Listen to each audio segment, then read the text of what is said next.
another module, which is module number 8, and we are going to understand about the how we can implement a continuous integration using GitHub Action. So we have seen before this module, we have seen how we can implement continuous integration using our Azure DevOps. Okay, so now we are going to talk about something called GitHub Action. Okay, and this is the Git. This option is available in the GitHub, and the GitHub action is similar to your Azure build and release pipeline, which you can go ahead and use. The features are almost same. Okay, so we are going to compare those features here. So what are the features we have with the GitHub action, how you can go ahead and integrate your GitHub action with the continuous integration, how we can secure a secrets in the GitHub action as well. So we have a place where we can go ahead and store our secrets as well into the GitHub action, which we can go ahead and read. Okay, so in this GitHub action, okay, we can go ahead and automatically we can do a automation. You can say we can do automation in the GitHub environment. Okay, so we can go ahead and define our CI/CD pipeline, and these are completely based on the YAML file. So GitHub following the YAML structure, and we can go ahead and create a YAML script. Okay, and that we can use to build our project and deploy our project. Okay, this will be executed in the GitHub, yeah, and that also you can use the self-hosted agent also to run this kind of Azure action. Okay, and this will be also helping you in terms of a large number of your we have multiple you can say the connectors which is available into the GitHub. Okay, so GitHub is already having a large number of things which is available in the marketplace. You can go ahead and incorporate using a CI/CD. So we have just now seen like we can go ahead and add to create a work item, to create something called task. Okay, so you can go ahead and call something called keyword. So this task you will be able to do it into the GitHub action as well.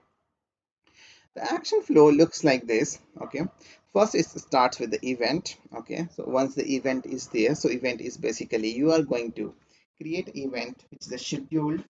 Okay, or code, any code changes has happened, that is a CI, continuous integration trigger.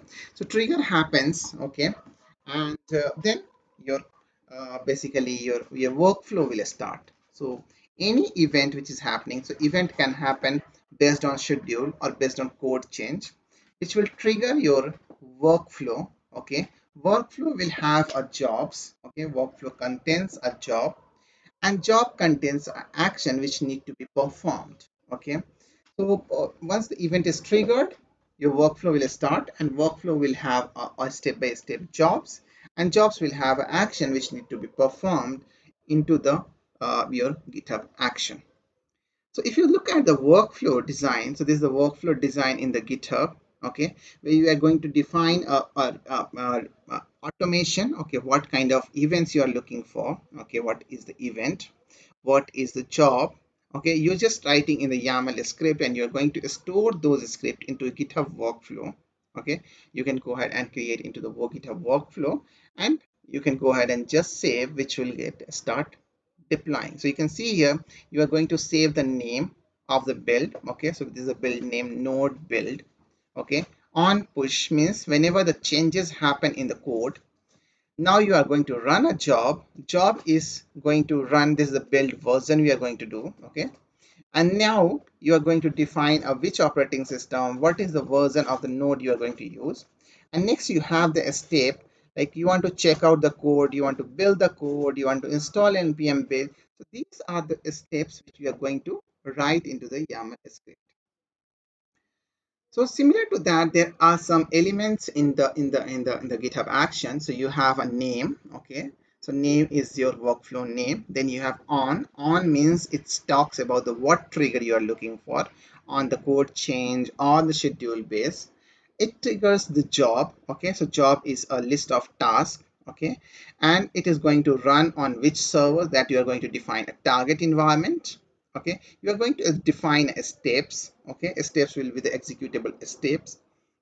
Then you're going to define a predefined action to retrieve the task using the uses, and then you are going to run or executing the command into the that is your job, or you can say this script you are going to run.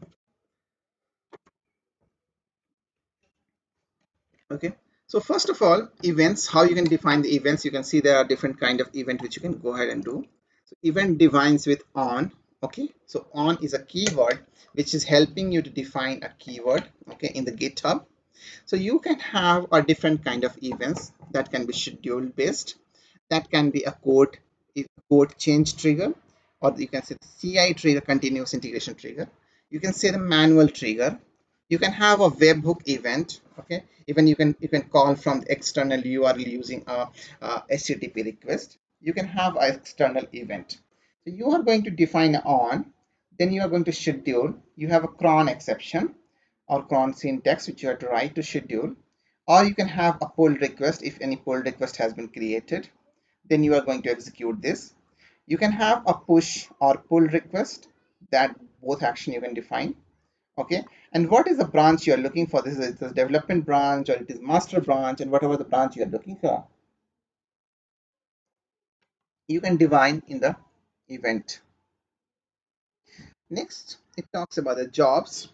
Okay, what job you are doing. Okay, so are you going to build this SSH file or any other file which you want to do? Okay, so that workflow contains actually one or more jobs. Okay, jobs contains a set of steps to execute in the order. Okay, so you are going to define an order inside the job similar to that our DevOps YAML pipeline. There also we have jobs, and jobs will have a task. Okay, so here you have the similar thing. You are going to define a step by step jobs. Okay, so first you are going to pull the code. Okay, so Ubuntu latest image you are going to do, and then you are going to start building the code. Okay, so that you are going to define a similar step into the your GitHub as well. Okay, next you have runner. Okay, runner basically talks about uh, where the job is running. Is the shell script? Is the what kind of a script you have? What is the operating system you are looking for?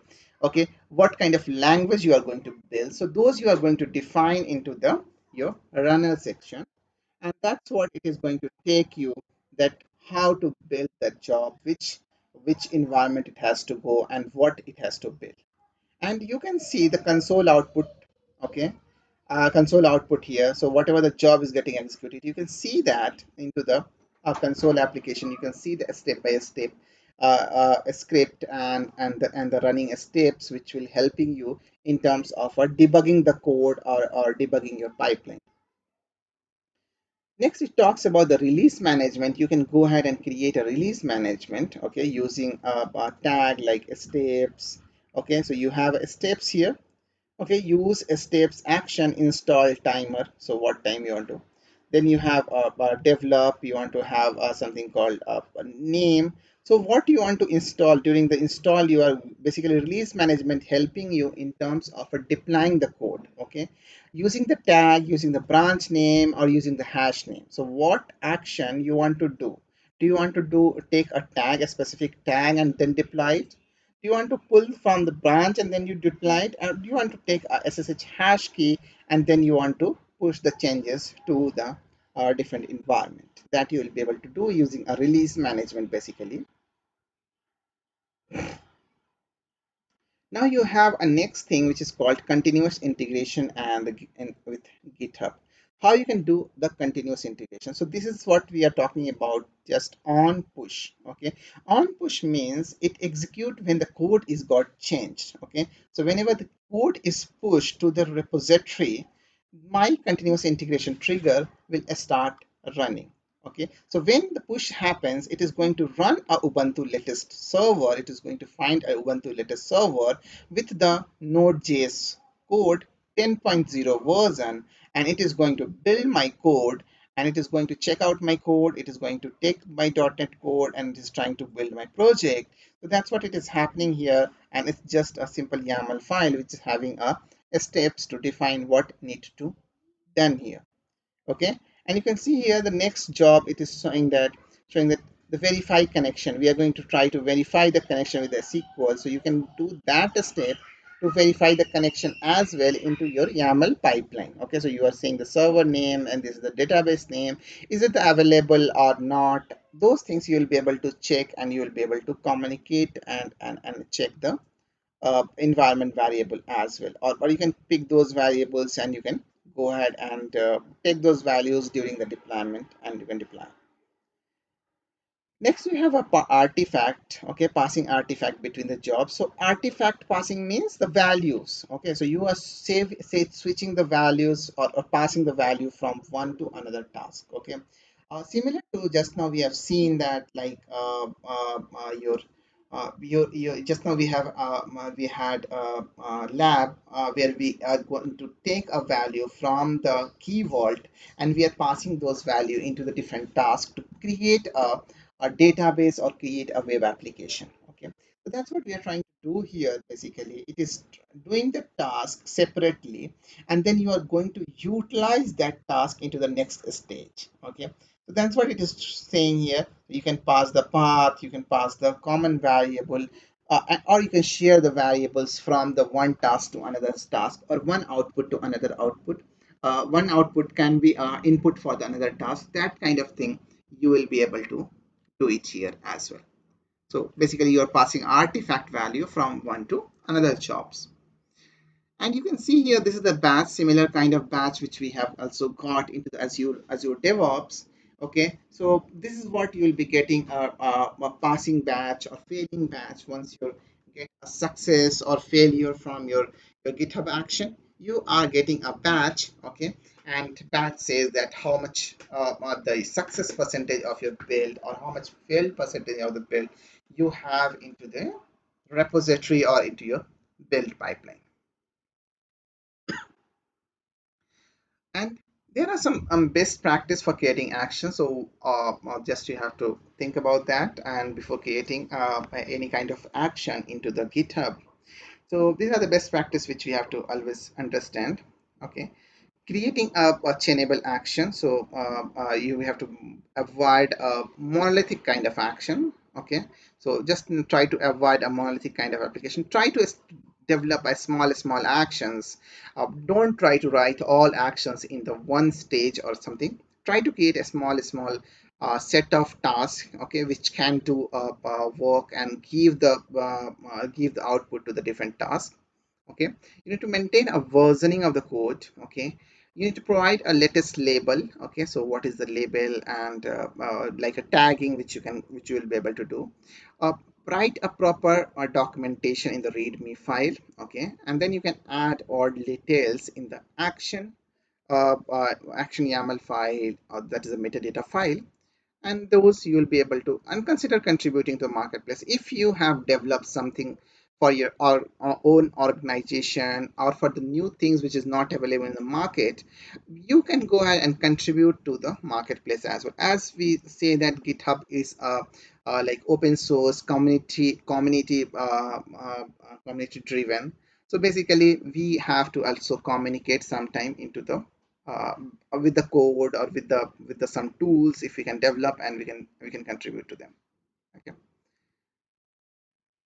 so making releases with GitHub, so we can go ahead and deploy the changes. Okay, so we can go ahead and make a release. Okay, so we can tag those release. Okay, we can tag those release, we can create the release. Okay, so we have the similar feature as the Azure DevOps, where you can go ahead and tag the release, we can create a release, we can mark the release. So all those features are available into the GitHub as well, and which we can go ahead and utilize.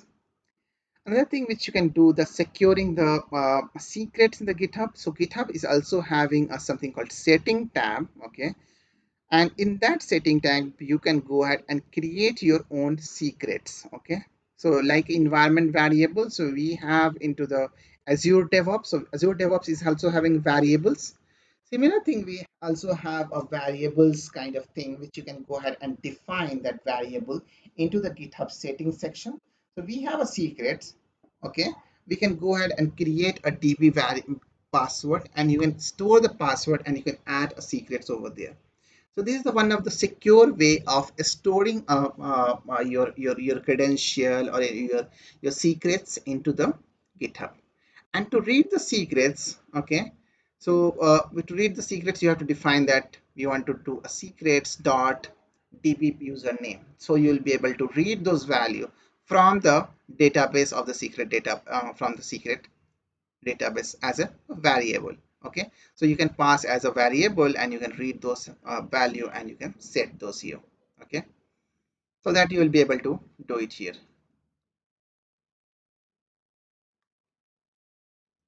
Okay, so that's what it was. It was basically trying to compare what was the earlier what we have learned in the CI/CD of your Azure DevOps, and that we are trying to compare that changes with your Azure we can say the GitHub lab. Okay, so in this lab basically we are going to implement a GitHub action workflow.